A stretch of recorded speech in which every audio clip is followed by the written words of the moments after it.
माँ आदि शक्ति जगत जननी जगदम्बा दुर्गा भवानी माँ अष्टभुजा धात्री माँ अम्बा जगदम्बा की करी गई आराधना साधना कभी खाली नहीं जाती। ये भारत की भूमि पर सनातनियों के लिए, सनातन धर्म के लिए नवरात्रे काय के लिए आते हैं? ये नवरात्रे माँ दुर्गा की आराधना करने के, साधना करने के साथ में ये नवरात्रे आते हैं अपने भीतर की आत्म ज्योति को परमात्मा की ज्योति से, माँ जगत जननी की ज्योति से, आदि शक्ति से, भवानी से, शिव से, इस भीतर की आत्म ज्योति को उस ज्योति से मिलाने के। इस शरदीय नवरात्रे में जो छठ के दिन अगर षडानंद कार्तिकेय जी महाराज का नाम लेकर 6 बेलपत्र और उस 6 बेलपत्र पर 6 दुर्वा, 6 पुष्प, 6 अक्षत के दाने रखकर षडानंद कार्तिकेय बाबा के स्मरण कर कर शिवलिंग की जो जलाधारी है, उस जलाधारी पर जहां अशोक सुंदरी का स्थान है उसी के पास में कार्तिकेय जी का स्थान है। किसी भी छठ पर यदि आप बाबा को वो बेलपत्र, वो दुर्वा, वो पुष्प, वो अक्षत का दाना 6 समर्पित करते हैं, किसी भी छठ के दिन, षष्ठी के दिन स्कंद भगवान का नाम लेकर, स्कंदेश्वर बाबा का नाम लेकर, कार्तिकेय बाबा का नाम लेकर यदि समर्पित करते हैं तो जिंदगी में कितना भी कर्जा हो वो कर्जा 3 महीने के अंदर समाप्त होता ही है। कभी कोई तुमसे पूछे कि पूजन में मिट्टी का पात्र, मिट्टी का घड़ा, मिट्टी का हंडा, मिट्टी की मटकी क्यों रखी जाती है, यदि कोई तुमसे पूछे तो तुम्हें उत्तर देना है ये मिट्टी का हंडा, मिट्टी का मटका, मिट्टी की मटकी कलश में रेणुका माता के नाम से रखी जाती है जो अखंड सौभाग्यता प्रदान करती। देवी कोई सी भी हो, तुम्हारी कुल देवी कोई सी भी हो, तुम किसी भी देवी के मंदिर में जाओ, किसी भी देवता के मंदिर में जाओ, कहीं पर भी स्थापना हो, कहीं पर भी विराजित हो, कोई भी हो, पर मिट्टी का जो मटका रखा है, मिट्टी का जो हंडा रखा है, मिट्टी का जो कलश रखा है, मिट्टी का जो भाव रखा गया है, मिट्टी का जो सुंदर कलश रखा गया है, वो जो रखा वो रेणुका माता के नाम से। रेणुका गोदी में लाल देने की सामर्थ्यता रखती है मां रेणुका की कथा। सालों निकल जाए 25, 30 साल तो भी गोदी में लाल देने की सामर्थ्यता रखती है मां रेणुका की कथा। सहज नहीं है शिव की माता के, मां जगत जननी के उस शक्ति पीठ पर, कामाख्या पीठ पर नवरात्रे तक मां ने 9 दिन तक भगवान शंकर ने मां सती का स्मरण किया है, ज्योति से ज्योति को मिलाया, ज्योति से ज्योति।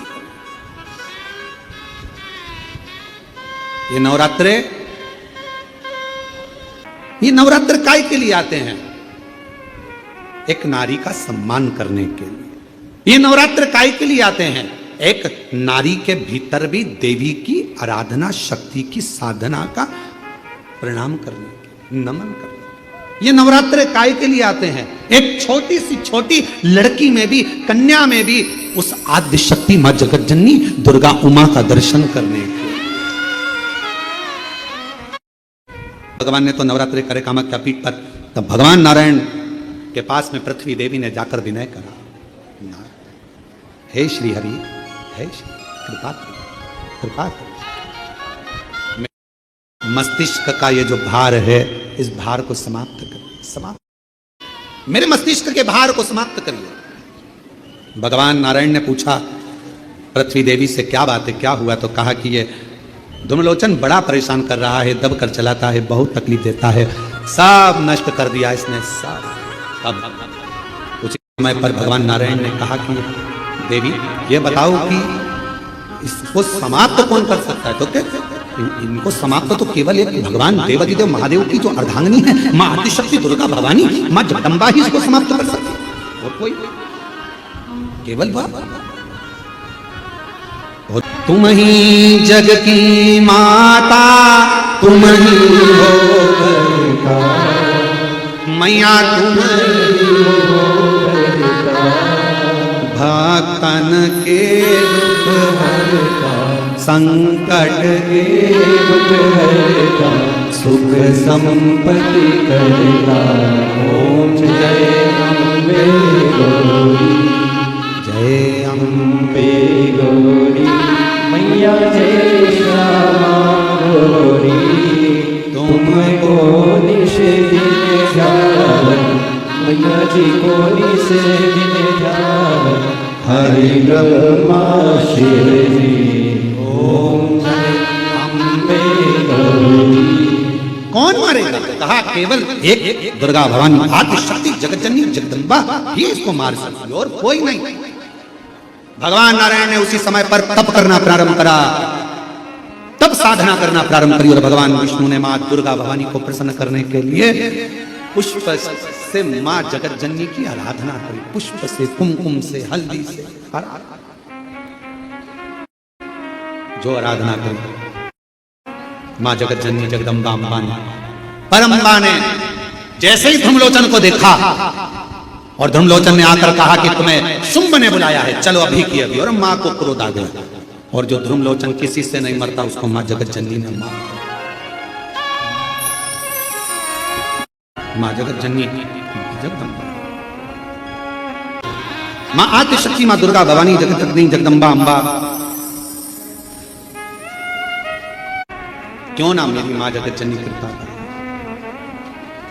और बेटा जो बुलाए मां को भक्त बुलाए और मां ना आए, ऐसा हो नहीं सकता। ध्रुमलोचन को मारने के लिए स्वयं भगवान नारायण ने मां आदिशक्ति की आराधना की। मां जगदम्बा की आराधना, मां जगतजननी की साधना स्वयं नारायण। जो महापुराण की कथा कहती है, राजा प्रसेनजीत ने अपनी दोनों लड़कियों का विवाह कर दिया था। नेनुका का विवाह शस्त्रार्जुन के साथ कर दिया था और रेणुका का विवाह जमदग्नि के साथ कर दिया। एक ऋषि के साथ एक राजा के साथ ब्याह गई।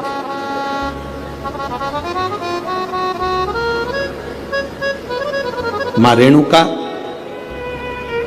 कच्चे घड़े में जल भर कर लाती थी, शिव जी को चढ़ाती थी, पति को ला कर देती थी। बड़ा जमदग्नि जी ऋषिवर को, गुरुवर को अच्छा लगता था कि मेरी धर्म पत्नी मेरे अनुकूल मिली।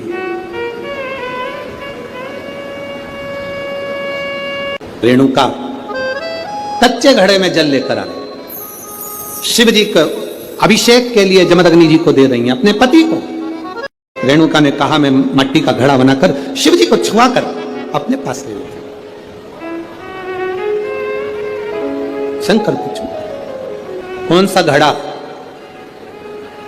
कौन सा घड़ा रखते हैं? काय का रखते हैं? मिट्टी। काय का घड़ा रखते हैं? मिट्टी का। आज रेणुका जल लाने में थोड़ी सी देरी करती।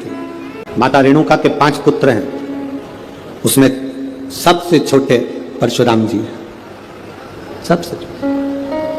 लाने में देरी कर दी। अब जल लाने में देरी कर दी तो जमदग्नि बाबा ने ध्यान लगाकर देखा कि रेणुका क्यों लेट हो गई, आई क्यों नहीं, कारण क्या बना, क्या कारण है जो आने में देरी हो गई रेणुका, क्या हुआ ऐसा? ध्यान लगाकर देखा तो क्या देखते हैं, रेणुका जल लेकर आ रही थी तो जल लाते लाते उसका ध्यान थोड़ा सा भटक गया। दृष्टि, मन, चित्त थोड़ा सा विचलित हुआ। विचलित किसी गलत जगह पर नहीं हुआ। कोई नौका विहार करते हुए आ रहा था और रेणुका के ध्यान में आ गया कि ऐसा लग रहा है कि मेरा महादेव मेरे सम्मुख में आ रहा है। ध्यान तो विचलित हुआ, दृष्टि तो विचलित हुई, ध्यान तो गया। अब ध्यान विचलित हो गया, दृष्टि विचलित हो गई, क्रोध आ गया बाबा को। अपने चारों पुत्रों को बुलाया, परशुराम जी आए नहीं थे उस समय पर, कहीं गए हुए। चारों पुत्रों को बुलाकर कहा तुम्हारी माता का सिर काट दो। तुम्हारी माता का सिर काट दो, चारों की चारों मना कर दिए। पिताजी क्या बोल रहे हो आप, माता का सिर और हम काटे? ये कहां की रीत? हम माता का सिर नहीं काट सकते,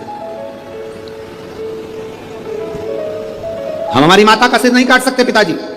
पिता को क्रोध आ गया, श्राप वश कर दिया, चारों की चारों मूर्छा पाए, नीचे गिर जाए भूमि पर, पछाड़ खाकर जमीन पर गिर गए। तुम्हारा शरीर किसी काम का नहीं अगर तुमने पिता का कहना नहीं माना तो। वो शरीर किस काम का? पटक दिया नीचे। चारों पुत्र मूर्छा खाकर गिर गए। थोड़ी देर में परशुराम भगवान आ गए।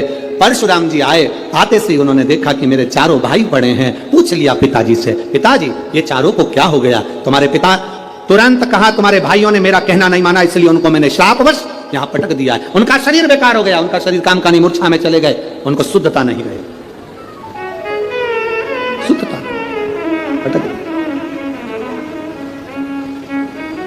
परशुराम जी ने अपने पिताजी से कहा, बेटे पिता की आज्ञा ना माने तो बेटे किस काम के?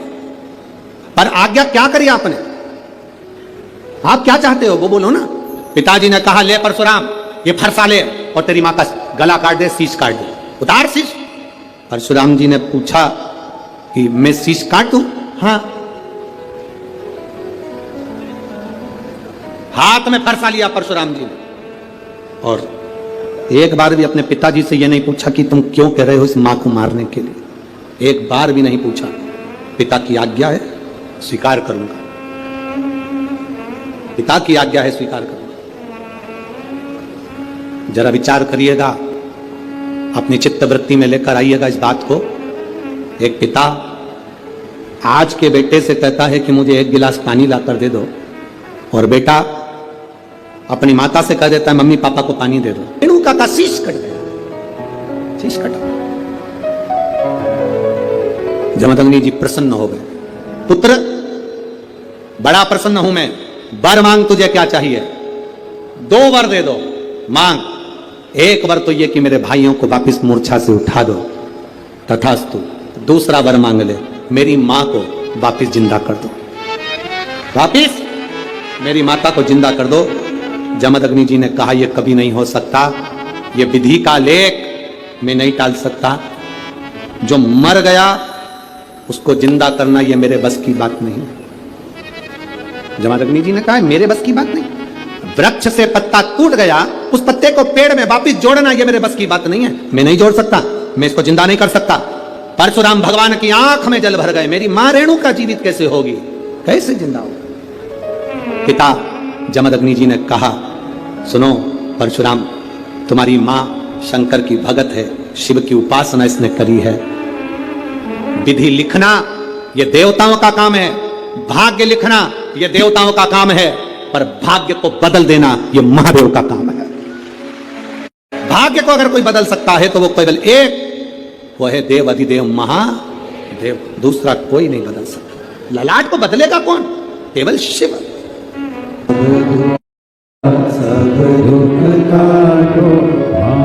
शिव कथा कहती है, परशुराम भगवान को जमदग्नि जी ने कहा, जो कोई नहीं कर सकता वो देव अधिदेव महादेव कर सकते हैं। परशुराम जी चले, सीधे कैलाश की ओर बढ़ गए। जो कैलाश पर पहुंचे तो नंदीश्वर ने हाथ जोड़कर कहा, परशुराम जी आप यहां? हाँ। क्यों आना हुआ?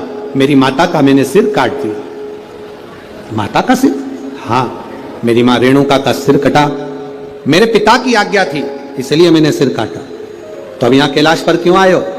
है कि मेरी मां शिव की आराधना करती है, कोई नहीं कर सकता, उसको जीवित करेंगे तो देव अधिदेव महादेव करेंगे। उनका एक नाम है महामृत्युंजय, जो मृत्यु पर भी विजय प्राप्त कर लेते हैं, वो देव अधिदेव महादेव। नंदीश्वर हाथ जोड़कर बोले परशुराम भगवान से, प्रभु बाबा तो अभी समाधि में लीन, तब साधना में लगे हुए हैं, उनकी समाधि इतनी जल्दी टूटने वाली नहीं है। गोदी में लाल देने की सामर्थ्यता रखती है मां रेणुका की कथा। सालों निकल जाए, 25-25, 30-30 साल, तो भी गोदी में लाल देने की सामर्थ्यता रखती है मां रेणुका की कथा। सहज नहीं है शिव की। जरूरी नहीं कि तुम त्रिपुंड लगाओ, तुम्हारा मन पड़े माता रानी की बिंदी लगा लो, एक मेरे हरि विठ्ठल की काली बिंदी लगा लो, तुम्हारा मन पड़े तो तुम वेंकटेश भगवान की सफेद लाल बिंदी लगा लो, तुम्हारा मन पड़े जैसा तिलक लगाओ।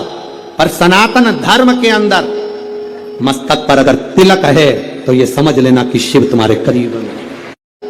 मस्तक पर अगर तिलक है तो ये समझ लेना कि शिव तुम्हारे करीब है। तुम्हारे करीब में शंकर है। परशुराम भगवान हाथ जोड़कर कहते हैं, मुझे तुम रुका जी कहां मिलेंगे? तुम रुका जी जिनके मस्तक पर तिलक है, तुम रुका जी जिनके गले में रुद्राक्ष है, वो कहां मिलेंगे? कहा सामने मृत्यु लोक में कहीं वो शिवलिंग का निर्माण कर कर पूजन कर रहे होंगे। तुमरुका जी को जाकर देखा, जो प्रणाम करा तुमरुका जी को, तुमरुका जी ने मुस्कुरा कर पूछ लिया।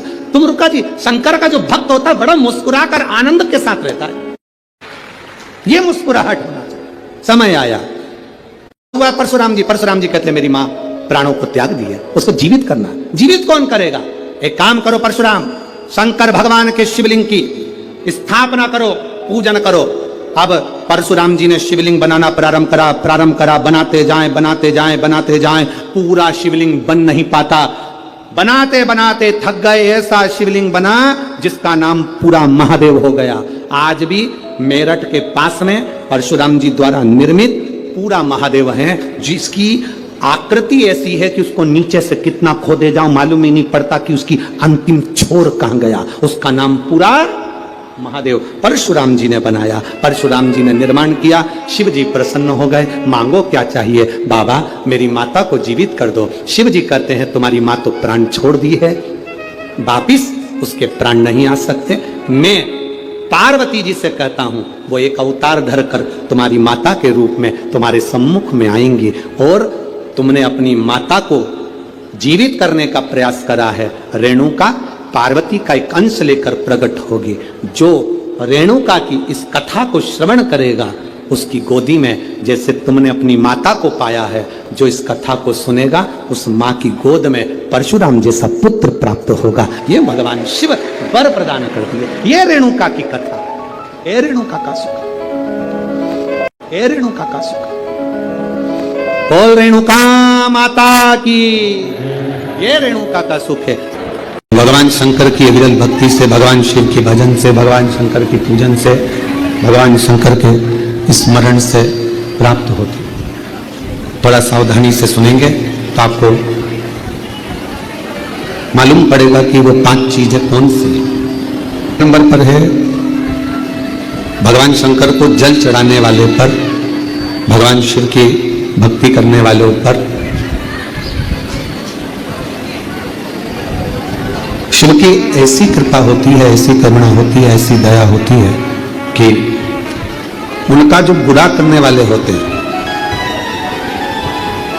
जो उनको कष्ट देने वाले होते हैं, उनका जो बुरा करने वाले होते हैं वो उनसे दूर होते चले जाते हैं, वो उनसे दूरी बना देते हैं। पहले नंबर पर भगवान बुरे लोगों को दूर कर देता है अपने से। दूसरे नंबर पर संपदा धन की कमी नहीं आने देता। तीसरे नंबर पर जब भी आपकी निगाह में सोने पर, रात्रि में, दिन में कभी भी सोए और अच्छी नींद में हो गए तो ऐसा कोई स्वप्न नहीं है जिस स्वप्न में भगवान शंकर आपके नहीं आता हो। शिव स्वप्न में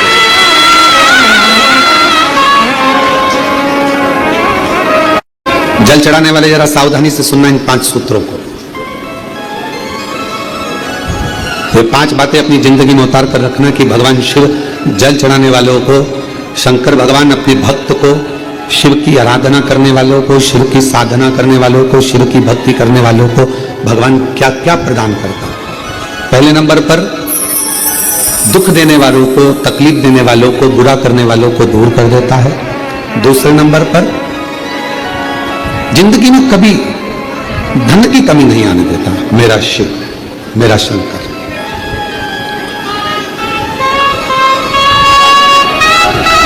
तीसरे नंबर पर ऐसा कोई स्वप्न नहीं है जिस स्वप्न में शिव ना हो। नंबर का, चौथे नंबर का, शिव का भजन करने वाले को तो चौथी चीज पर स्मरण करिएगा। बिना कारण आपसे नफरत करने वाले बढ़ेंगे, और बिना कारण आपसे प्यार करने वाले बढ़ेंगे। दोनों। शिव जी को जल चढ़ाने वाले के बिना कारण उससे जलने वाले बढ़ेंगे, बिना कारण। आपने उसका कुछ नहीं बिगाड़ा, आपने उसको गलत भी नहीं कहा, आप कभी उससे मिले भी नहीं, फिर भी वो आपकी बुराई कर रहा है बिना कारण। शिव को जल चढ़ाने वाले के इन 5 बातों पर ध्यान रखिए। उसमें चौथी बात है कि बिना कारण आपसे जलने वाले, आपसे आपकी बुराई करने वाले, आपसे ईर्ष्या करने वाले बढ़ेंगे। और बिना कारण कई ऐसे मिलेंगे जो आपसे प्रेम करेंगे, आपसे प्यार करेंगे, आपसे स्नेह करेंगे, आपका सम्मान करेंगे।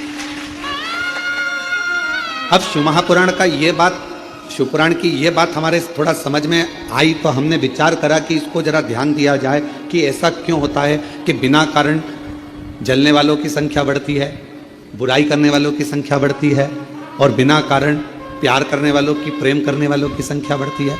तो समझ में ये आया कि आपकी जब प्रसिद्धि होने लगती है, आप जब मंदिर जाने लगते हो, लोटा भर के जल चढ़ाने लगते हो, लोग आपको जी जी जी जी जी जी कहकर पुकारने लगते हैं, जीजा जी कहकर आपको सम्मान करने लगते हैं। आपके बिना मंदिर में कोई काम नहीं होता, भजन हो रहे हैं तो आपको बुला रहे हैं, कोई काम हो रहा है तो आपको बुला रहे हैं, और भगवान धीरे धीरे आपको धन वैभव देना चालू करता है, तो जलने वालों की संख्या तो अपने आप बढ़ना प्रारंभ हो।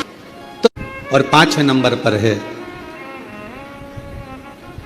आपका कोई काम है, आपका कोई कार्य है और वो धीरे धीरे पूर्ण होने लगे, आज नहीं तो कल, कल नहीं तो परसों, पर धीरे धीरे 15 दिन में, 1 महीने में, 3 महीने में, 6 महीने में बाबा आपके कार्य को पूर्ण करने लगे, तो समझ लो कि शिव जी ने करुणा करना प्रारंभ किया। ये 5 सूत्र। नंबर पर शिव भक्त को शिव भक्ति के ये 5 क्रम बताए गए हैं। पहले नंबर पर बुरे लोग दूर हो जाएंगे, बेकार लोग आपसे दूर हो जाएंगे। दूसरे नंबर पर धन बढ़ने लगेगा, संपदा, जब जरूरत पड़ी, तुम्हारे ऊपर कष्ट आया, पैसे की जरूरत पड़ी, तब बाबा आकर दे जाए, व्यवस्था कर दे। तीसरे नंबर पर सपने में शिव दिखने लगेंगे। और चौथे नंबर पर बिना कारण लोग नफरत करेंगे, ईर्ष्या करेंगे, और बिना कारण लोग बोलो प्रेम करेंगे, प्यार करेंगे, स्नेह करेंगे। और 5वें नंबर पर है कार्य पूर्ण होना प्रारंभ हो। घर को अच्छा बनाने के लिए 2 की जरूरत है, घर अच्छा बन जाता है। घर को अच्छा बनाने के लिए केवल 2 की जरूरत पड़ती है, एक मिस्त्री, दूसरी स्त्री। 2 अच्छी है। अगर घर अच्छा बनाना है तो 2 की जरूरत है, एक मिस्त्री, दूसरी स्त्री। मिस्त्री थोड़ा बहुत गड़बड़ होगा चल जाएगा, पर जगदम्बा गड़बड़ नहीं होना चाहिए। मिस्त्री छत थोड़ी बहुत गड़बड़ डाल देगा तो पानी भरा रहेगा, बाथरूम का फर्श गड़बड़ डाल देगा तो पानी भरा रहेगा। मिस्त्री थोड़ा बहुत भी गड़बड़ निकल गया चल जाएगा, पर ये चंद्र घंटा, ये कुष्मांडा, ये स्कंदा, अगर थोड़ी बहुत भी गड़बड़ निकल गई, रोज प्रतिदिन सवेरे हुई नहीं और देवी चालू, सुबह से उठते से। अच्छा मिस्त्री और अच्छी स्त्री घर को स्वर्ग बना देती है, श्रेष्ठ बना देती है। और अगर स्त्री ठीक नहीं निकली तो घर में रहने वालों को स्वर्गवासी बना देती है। केवल नवरात्रे व्रत करने से पूर्ण नहीं होते, केवल नवरात्रे व्रत करने से पूर्ण नहीं होते, केवल नवरात्रे 9 दिन तक भूखे रहने से पूर्ण नहीं होते, केवल नवरात्रे नवरात्रि तक जागने से पूर्ण नहीं होते, केवल नवरात्रे घर में ज्योत जलाने से पूर्ण नहीं होते, केवल नवरात्रे 9 दिन तक जवारे बोने से पूर्ण नहीं होते, केवल नवरात्रे 9 दिन तक कलश स्थापना से पूर्ण नहीं होते। नवरात्रे पूर्ण जब माने जाते हैं जब आप घर में रहने वाली नारी का आदर करना प्रारंभ कर दो। प्रत्येक कन्या में, प्रत्येक बच्ची में तुम्हें मां जगत जननी का स्वरूप नजर आने लगे और आप स्त्री को सम्मान देने लगे, आदर करने लगे, तो समझना कि नवरात्रे सिद्ध हो गए, नवरात्रे में आपकी साधना सिद्ध हो गई। गाली बक रहे हो, अपशब्द कर रहे हो, ताना दे रहे हो, आड़े टेढ़े वचन बोल रहे हो, कभी हाथ उठा लिया, कभी जूता उठा लिया, कभी चप्पल उठा ली, वो भी तो किसी की बेटी है, वो भी तो किसी की बेटी है, किसी की। कितनी आराधना पूरी दुनिया कर रही है नवरात्र में, पूरी दुनिया कितनी आराधना कर रही है मां जगत जननी की। कोई जोत जलाता है, कोई जवारे बोता है, कोई हम कहते हैं जोत जलाओ अपने भीतर, प्रत्येक नारी के आदर की, सम्मान की, सत्कार की।